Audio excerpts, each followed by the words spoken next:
Hello students, today we are going to start our first chapter, that is relation and function. Before starting this chapter, first we have to understand about the Cartesian product of two non-empty set. So our first heading is Cartesian product of two non-empty set. So what is Cartesian product? Cartesian product is a collection of ordered pair. So Cartesian product, we can represent Cartesian product by A cross B, and it is collection of ordered pairs. These are known as Cartesian product.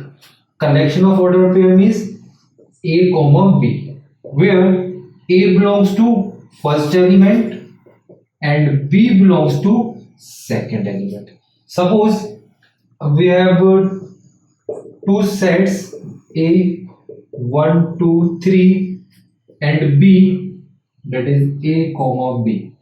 If we have to find the A cross B, then it will be like this. The element of A is related to B, means 1 comma A, 1 comma B. Then 2 comma A, 2 comma B. Then 3 comma A and 3 comma B. So this is the Cartesian product. These elements are known as ordered pair. Then next question arises in our mind, why they are known as ordered pair? They are known as ordered pair because they are arranging in a specific order. And what was the order? Order is element of A always comes at the first place and the element of B always comes at the second place. You never write 1 comma A as A comma 1 in A cross B. Clear? That's why they are known as ordered pair. If you have to write B cross A, it means element of B is related to it. Here element of B comes first, then element of A. So it will be right like this: A comma 1, A comma 2, and A comma 3. Similarly, B comma 1, B comma 2, and B comma 3. So this is known as Cartesian product of two non-empty set. If you have to find the cardinal number of an A cross B, then you can write NA dot NB. Means cardinal number in A into cardinal number in B. And cardinal number of A is, it contains 3 elements, so the cardinal number is 3, and B contains 2 elements, so it is 2. So the cardinal number of A cross B is 6. You can write same for B cross A, and it is also 6. Clear? So this is the Cartesian product of two non-empty set. Now we are moving further for the relation. So what is relation? Relation is a special, just pause the video to note it down. Okay, now moving forward towards relation. What is relation? Relation is a subset of Cartesian product. So you can write relation is a subset of Cartesian product. Means all the elements of relation is available in A cross B. Then only we can consider this R as a relation of A cross B. For example, in the same example, that is A is equals to 1, 2, 3 and B A comma B, and the Cartesian product is A cross B, A1A, 1B, 2A, 2B, 3A and 3B.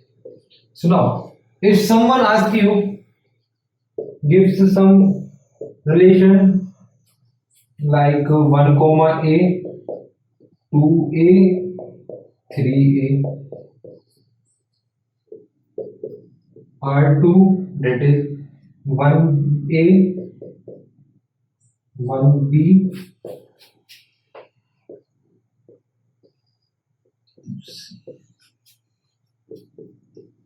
R3 2A 3B 2C.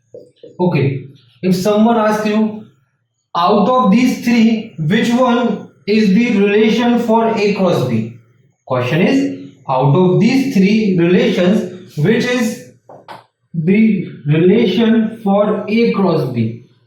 Means you have to identify out of this which one is the subset of A cross B. So you can check subset means all the elements of relation is available in A cross B. So you have to check with this. 1A available, 2A available, 3A available. Means this is a subset of A cross B. So this is a relation.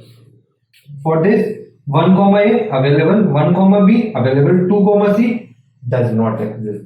Then you can write this is not a subset of A cross B. So R2 is not a relation for A cross B. Similarly with this 2 comma A available, 3 comma B available, 2 comma C does not exist. So you can write A cross.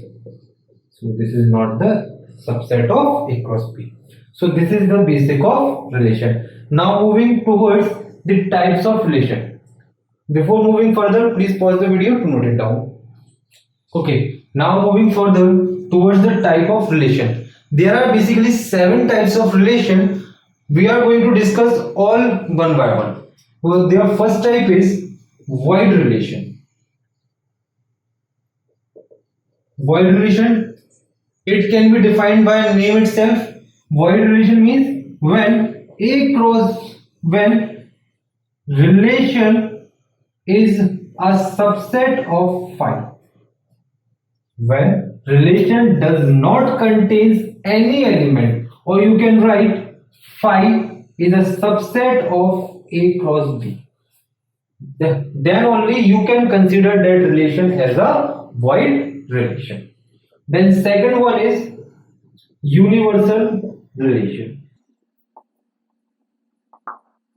A relation is said to be universal when all the elements of A cross B is available in that relation. Means when R becomes the proper subset of A cross B. For example, if A cross B contains 1 comma A, 2 comma B, and relation contains 1A, 2B. When both the sets are equal, then only you can consider the relation as a universal relation. Now, the third type is identity relation. Identity relation means when elements have the relation with itself. When elements have relation with itself means किसी element का खुद से relation, like A comma A belongs to relation, B comma B belongs to relation. Means identical functions are available in relation. Then we can consider the relation as a identity relation. Now moving towards fourth type, and this is the important part for this chapter, that is reflexive relation. Reflexive relation means when all the elements of A is related to itself. Means when all the elements where A belongs for all A. Means let's take an example. Suppose if A contains 1, 2, 3, B contains A. Okay, if we have a relation A cross A, then you must have 1 comma 1, 2 comma 2, 3 comma 3. Means each and every element have related with itself. Here 1 is related with 1, 2 is related with 2, 3 is related with 3. Then you can consider that relation as a reflexive relation. Now another question arises in our mind. What was the difference between identity relation and reflexive relation? Because we wrote here A comma A belongs to relation, and here also we can wrote A comma A belongs to relation. Then what was the difference in both the relation? So the difference is this. Here any element have relation with itself, means if a relation is said to be identity, then you can write the relation 1 comma 1, 2 comma 2. This is a identity relation because here these two elements have related with itself, but this is not a reflexive. Why? Because for reflexivity, for all values of A, this condition must be satisfied, and here the condition dissatisfied for 3, means 3 comma 3 does not belongs to relation. That's why this relation does not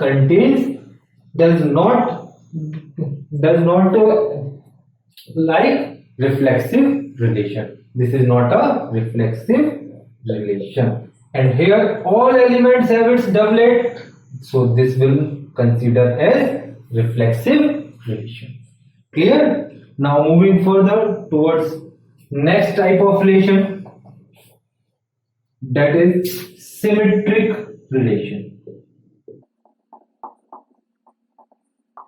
Symmetric relation means when opposite part is also available, like if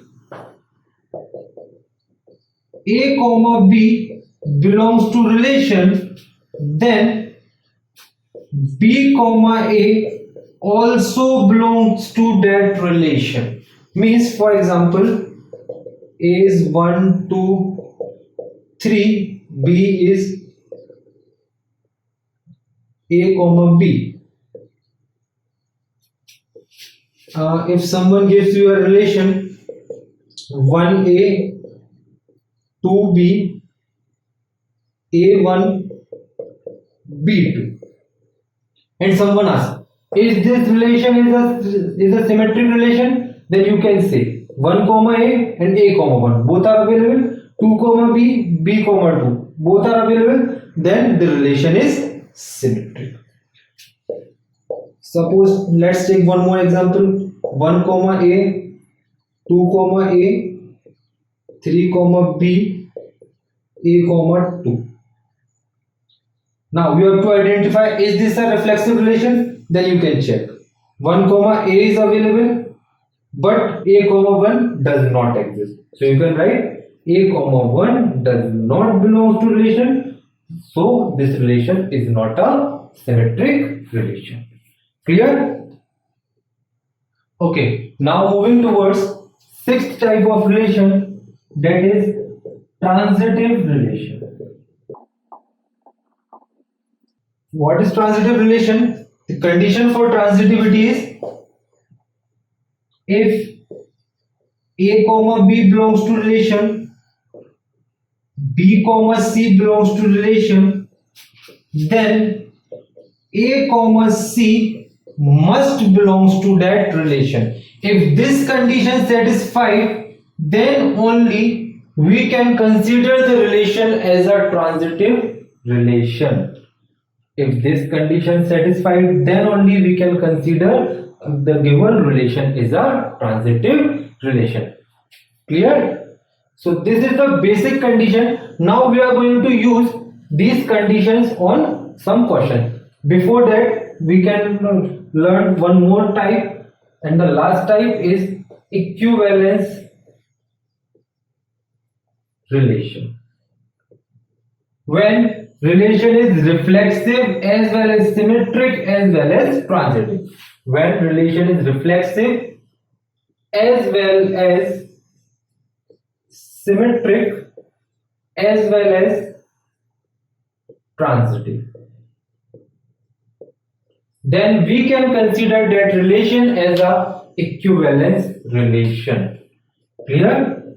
So now we are moving towards some question based on these types, then you are able to understand this very fine. Okay, before moving further, please pause the video to note it down. Okay, now moving towards this question. So the question is, prove that a relation R given by R equals to 1, 1, 2, 2, 3, 3, 1, 2, 2, 3 in a set 1, 2, 3 is reflexive but not symmetric and not transitive. You have to identify that the given relation is reflexive but not symmetric and not transitive. First of all, we can check the reflexive part. So what was the definition of reflexive? All the elements is paired with itself. Means 1, 2, 3. There are 3 elements. So the relation contains 1, 1 as well as 2, 2 as well as 3, 3. Means each and every element is related to itself. Then only you can consider the relation as a reflexive relation. Now check. 1, 1 is available. 2, 2 is available. 3, 3 is available. Means all the elements of set A is paired with itself. Then you can say R is a reflexive relation. Now you can check symmetric. A relation is said to be symmetric if A comma B belongs to relation, then B comma A must have to belong the relation. Here 1 comma 2 belongs to relation, but 2 comma 1 does not belongs to this relation. Here inverse order for this order pair is not available. Means 1 comma 2 is available but 2 comma 1 is not available. Or you can write 2 comma 3 belongs to relation but 3 comma 2 does not belong to relation. You have to give any one of the reason. Either you can give this or you can give this.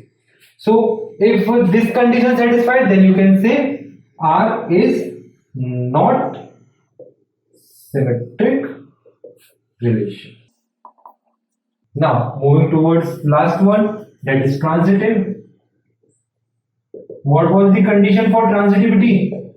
If A comma B belongs to relation, B comma C belongs to relation, then A comma C also belongs to that relation. Here 1 comma 2 belongs to relation, 2 comma 3 belongs to relation, but 1 comma 3 does not belongs to the relation. So we can say that R is not transitive. I hope you are clear with this question. Now please pause the video to note it down. Now we can solve for next one. Okay, now moving towards this question. Let L be the set of all straight lines in a plane, then the relation is parallel to. On L is equivalence relation. You have to check the set of all straight line is parallel to this is the main relation between the lines. You have to check the relation is equivalence relation. First we can check for the reflexivity. What was the condition for reflexive? Each and every element of given set is related to itself. Means here the relation is parallel, means each and every line must have to parallel to itself. So we know very well each line is parallel to itself. We can say either the lines are parallel or we can say it are collinear. So the condition is R is reflexive. Clear? Now for symmetric, if L1 is parallel to L2, if L1 is parallel to L2, then L2 is also parallel to L1. This also belongs to relation. Then we can say the relation is symmetric. Now moving towards the transitivity. If L1 comma L2 belongs to relation and L2 comma L3 belongs to relation, then we can say L1 comma L3 also belongs to relation. Means if L1 is parallel to L2, L2 is parallel to L3, then we can say L1 is parallel to L3. Like suppose this is L1, L2, L3. L1 is parallel to L2, L2 is parallel to L3, then we can say L1 and L3 are also parallel. If these lines are parallel, then they also belong to relation. So we can write L1 comma L3 belongs to the relation. Hence R is transitive. So the given relation is reflexive as well as symmetric as well as transitive. So we can say the given relation is a equivalence relation. I hope now you are clear with the relation and its type. So that's all for this class. For further, we can continue in our next video. That's all. Thank you.